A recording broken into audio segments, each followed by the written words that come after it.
Are you ready for class? Welcome back to the Panic Room, everyone, and to another episode of Pax's Library of Hearts. So guys, I've been waiting to talk about this book.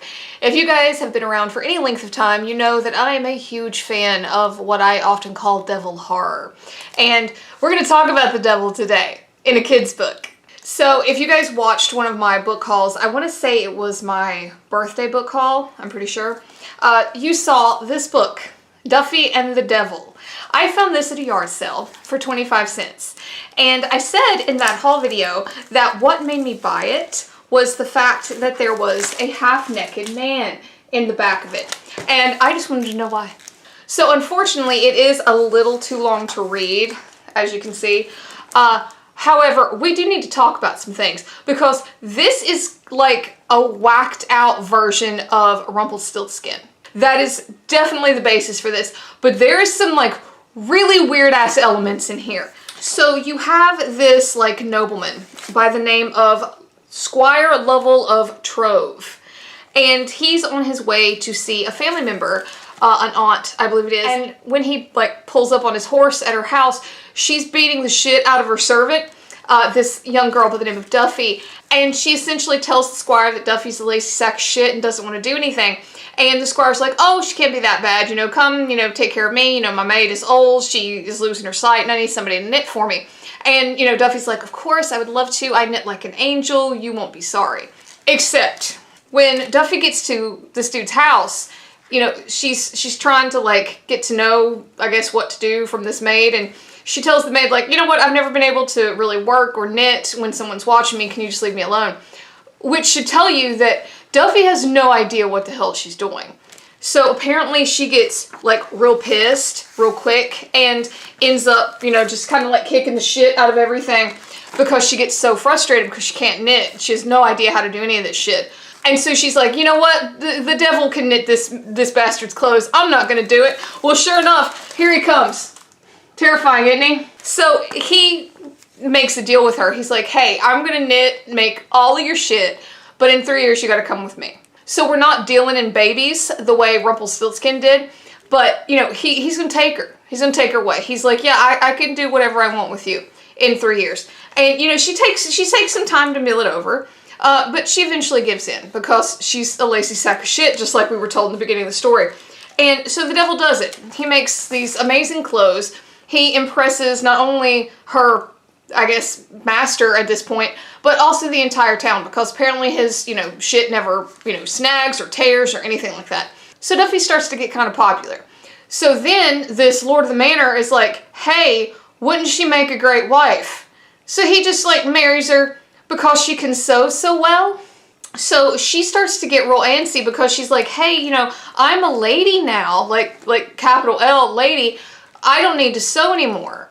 And, you know, but my husband still wants shit. Can you still make it for him? And the devil's like, yeah, sure. For the next 3 years, I'll do whatever you want. And so, you know, she's living kind of high on the hog now. Because, you know, she gets to, like, have parties and all this shit. And she's loving it. However, 3 years is not a long time. So she breaks down and ends up telling the original little maid what happened. And the original maid is like, oh, don't worry.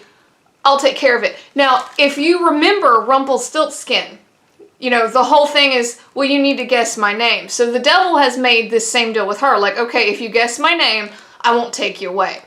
And she tells this other maid this, except it's still kind of weird. It's almost like if Halloween wrote Rumpelstiltskin, because you have the squire, you know, the lord of the house or whatever, he's out hunting, and his dogs run into something that he calls a fuggy hole. I'm not joking. It's called a fuggy hole. And apparently in his town, it's like known that this is where witches go to have their meetings. And so he just goes in after his dogs chasing this rabbit. And sure enough, what does he see? He sees witches, some of which were riding ragwort, some were on brooms, some were floating on three-legged stools, and some were riding astride giant leeks. Leeks. How strange is that? I've never heard that before. Leeks. Like, I can, you know, of course we got brooms. I'll give you ragwort because, you know, witches are good with herbs. I'll even give you stools. But leeks? I just thought that was real weird. So you think, like, okay, he's gonna, like, pull some Salem witch shit and, like, run back to the town. No, he decides he's gonna, like, kick up his heels and join this shit, except the witches aren't having it. They go to chase his ass out. Yeah, like, he runs away. But, if you're a careful reader, you'll see that, you know, Satan down here, you know, he's having himself a nice little pint of brew. You know, he was at the party, too. So when the squire gets back home, Duffy's waiting up for him. Take in this face. Does that not look like a woman who's waiting up on her husband? Look at that. So she's waiting up for his ass, and she's like, hey, you know, it's kind of late. Where the hell you been? And so he starts telling her about, like, how his dogs chased this rabbit into the fuggy hole, and how he saw all these witches dancing. Tell me that doesn't sound like some drug-induced horse shit. And so she's like, oh, was there anyone else at the party? You know, maybe someone with horns? And he was like, oh yeah, you know, there was. It's funny you say that. You know, and he was singing. He was singing. He was so drunk. And she's like, what was he singing, dear? And he says, he was singing something like, tomorrow's the day. I'll take her away. Let her weep, let her cry, let her beg, let her pray. She'll never guess my name is. And Duffy's like, is what? What was it? Do you remember? I have no reason to want to know this, but can you tell me?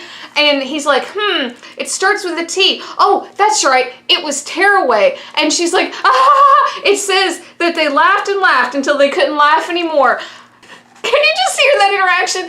And so she's like, let's go to bed, dear. You know, like, what? You know, so apparently, again, if you're a careful reader, apparently that was the whole game. Like, this, like, blonde old lady maid went out and, like, I guess called a bunch of her witch friends, and they had a party with the devil to get him drunk so that he would sing about his name, which, again, harkens back to Rumpelstiltskin, but in the weirdest possible way. And so, of course, the devil shows up and wants to take her away, and she's like, no, I know your name, it's Tearaway. That rhymes. And so he gets all pissed, and instead of, like, what was it Rumpelstiltskin did? I think he stomped his foot and, like, split himself in two, which, can we just take a minute with that in a kid's story? Like, someone cleaving themselves in two? Anyway, so with a flash of flame and a puff of smoke, he was gone. And in that same moment, all of his work turned to ash, which is why our squire boy finds himself naked, like stark-ass naked, in the middle of the moors, which I've heard that before. I want to say, is that like a part of the town? I think. I'm not sure. So, yeah, apparently he just had his hat, his cane, and his shoes, to which, apparently, Duffy gets, like, 10 shades of butthurt and is like, all my work gone up in smoke. I swear, I'll never knit another thing again. The end. This was insane. So, I've said in the past, specifically I think it was in our, the Zombie Who Cried Human, that I love, like, retellings of stuff like this.